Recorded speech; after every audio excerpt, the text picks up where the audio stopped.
Hello guys, welcome to talk 10 cinema.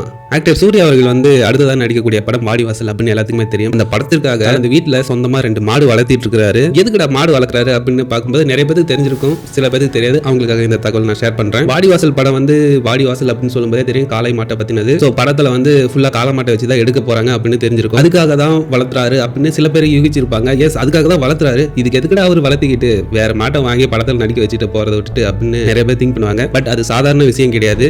நார்மலா யாராவது தெரியாதவங்க ஆள் போனாலே பார்த்தீங்கன்னா சீரை வரும். ஈவன் வளர்க்குறவங்க ஓனராகவே இருந்தாலும் கூட ஒவ்வொரு டைம்ல பார்த்தீங்கன்னா என்ன பின்னாடி குத்துறது, தொடையை கிளிக்கிறது அப்படின்னு சொல்லிட்டு மாடு வளர்த்துறவங்க சொல்லியிருக்காங்க நிறைய பேர். அதனால படத்தோட ஷூட்டிங்ல பார்த்தீங்கன்னா இது ஒரு பெரிய பிரச்சனையாவே இருக்கும். ஏன்னா மாட்டோட ஃபோர்ஸுக்கும் வலிமைக்கும் நம்மளால ஈடு கொடுக்க முடியாது. நம்ம சொல்றபடி எல்லாம் கேட்கணும் அப்படின்னா நம்ம அதை வளர்த்தினாதான் முடியும். அதனாலதான் அவர் கிட்டத்தட்ட 1 இயர் பக்கமா காங்கேய மாடும் நாட்டு மாடும் வளர்த்திட்டு இருக்கிறாரு. இந்த படத்துல மாடு வளர்ப்பவரும் மாடும் எந்த மாதிரி கனெக்டிவிட்டியில இருக்கிறாங்க அப்படிங்கிற ஒரு எமோஷனை பேஸ் பண்ணி தான் இந்த படம் முழுக்க இருக்க போகுது. மேலும் இந்த படத்துல அந்த கனெக்டிவிட்டி ரொம்ப ரியலிஸ்டிக்கா இருக்கணும் அப்படிங்கிறதுக்காக தான் இவங்க மெனக்கெட்டு இந்த மாதிரிலாம் பண்ணிட்டு இருக்காங்க. ஓகே, இன்னும் வரக்கூடிய நாட்கள்ல வாடிவாசலை பத்தின தகவலை நம்ம பார்க்கலாம். இந்த தகவல் உங்களுக்கு பிடிச்சிருந்தா லைக் பண்ணுங்க, சப்ஸ்கிரைப் பண்ணுங்க, முடிஞ்சா உங்க ஃப்ரெண்ட்ஸுக்கு ஷேர் பண்ணுங்க. பிளேலிஸ்ட்ல நிறைய வீடியோஸ் இருக்கு, முடிஞ்சா போய் பாருங்க. தேங்க்யூ.